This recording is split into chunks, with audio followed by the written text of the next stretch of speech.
Hi, I'm Lucia Knight, and this is the Joy at Work podcast. Here's today's question from a listener. I've got this idea, half formed, but it feels like the kind of career shift I've been looking for. The problem is, I can't seem to get past the fear that it might fail. Is there any way to test whether it's actually the right move before I take the leap? Blind leaps of faith in terms of career moves are mostly just for kids because they're easier when we're younger. In the early stages of our careers, we usually have fewer responsibilities, less to lose, more time to recover if or when things go wrong. But when you're further along, mid-career, midlife, the stakes are different. They're higher.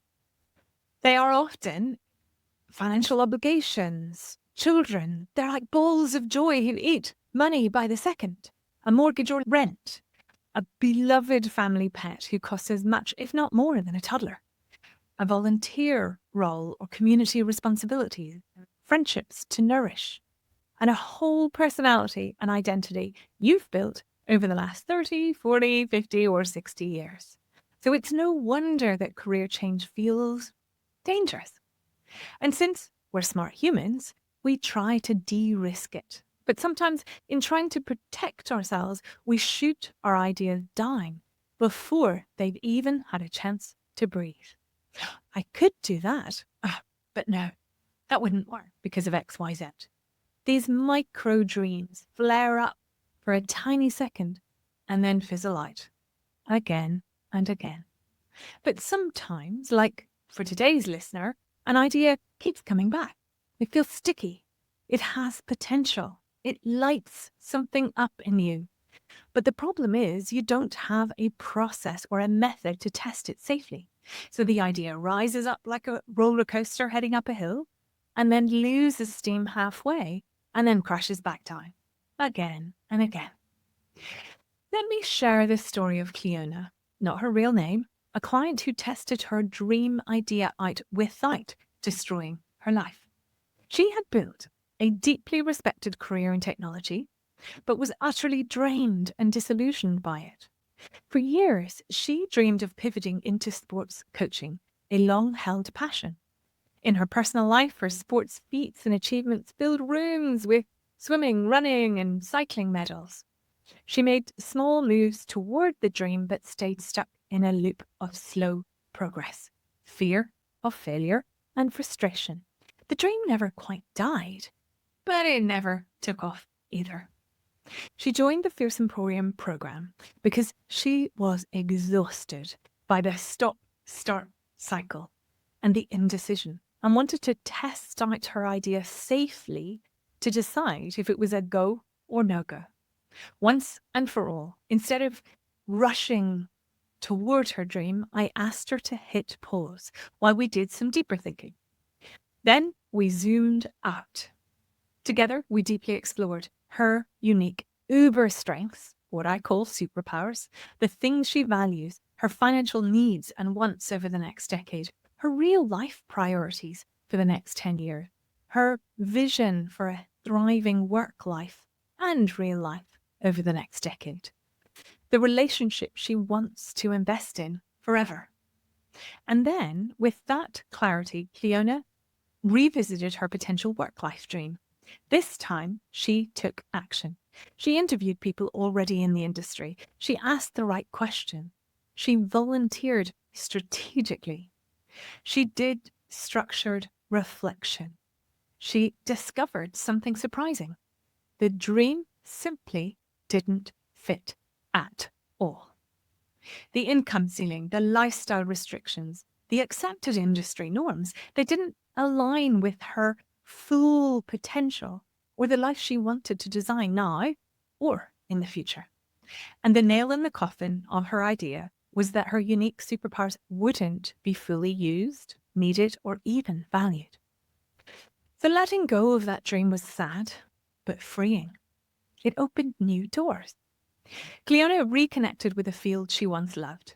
She designed a fierce, focused action plan, and within a few months landed a role that doubled her salary, increased her time off, and fit beautifully with her long-term life goal.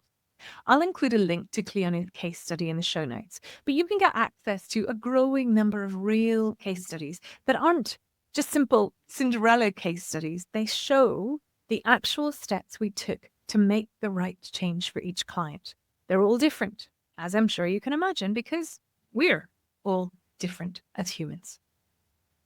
Sometimes joy at work doesn't come from chasing that idea, but from investigating whether that idea can really help you thrive or not. And then making the right decision with all of the insights and information at hand to allow you to build the work life you deserve that fits in with the real life you deserve. Back to our listener. Here's what I recommend. Hit pause on the idea for now, just long enough to zoom out. Get clear on what you actually want your next decade to look and feel like, not just at work, but in real life. Ask yourself, what kind of financial life do I want? What relationships do I want to prioritize? What brings me joy daily? What do I want to invest my time in? What matters most to me?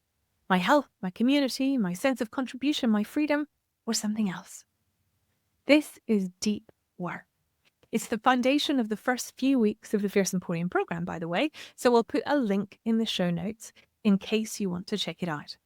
I'll also include a link to some of the video review of the program to prove that real people get real results.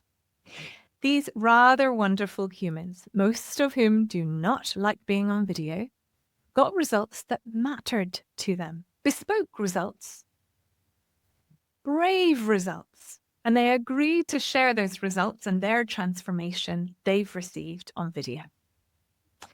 Then revisit the idea with fresh eyes. Ask, is this solving a meaningful problem I care about? For people who matter to me? Do the industry norms, the pay, the hours, the expectations align with my real life goals? And crucially, will this new role need and value my superpowers? Because if your superpowers aren't needed or valued in this new space, that's a gigantic red flag. Because joy at work comes from using your unique talent daily in ways that are recognized and rewarded. And if you can't, your potential for joy at work is hampered from minute one. And then finally, test it in the real world. Start really small, tiny if you can. Volunteer or take a paid experiment on the side, but only if it uses your superpowers. Otherwise, it will drain your energy or your soul dry. And neither of those will help. This kind of real world testing is the final puzzle piece before deciding on a new career direction. And one last thought on fear of failure. Of course, making changes in your career is scary, but we're too old to leap blindly. In my programs, I teach 8 foundational career design skills that make career change less risky, emotionally and financially. And there are masterclasses to go deep on many of those skills. And when you have a proven method for testing an idea against your real world needs, you can either be at peace with letting the wrong idea go, like Cliona, or sprint at it with a deep knowing that you've chosen the best idea that will let you create a life where you thrive and give you the confidence that you've got a damn good plan of action to make it happen. If, like our listener, you have a half-formed idea about your future work, let's work together to turn it into a brilliantly researched, beautifully aligned next phase of your work life, one that has huge potential for joy.